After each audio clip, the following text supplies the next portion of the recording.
So ngayon mga idol, magluluto ako ng cabbage. Igigisa natin lang yan sa sardinas.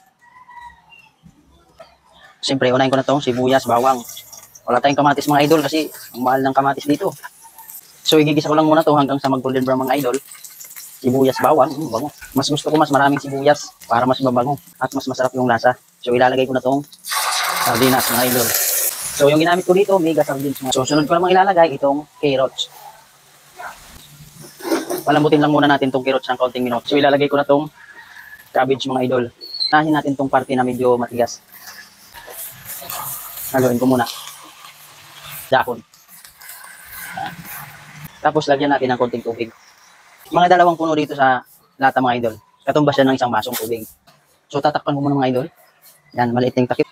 So ayan mga idol, dahil bumaba na yung mga gulay, so lalagyan na natin ng timpla. So, siyempre, asin.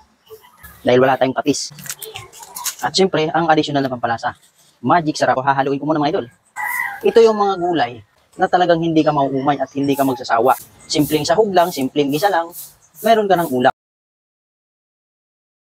So ayan mga idol, ready to serve na ang ating ginisang cabbage.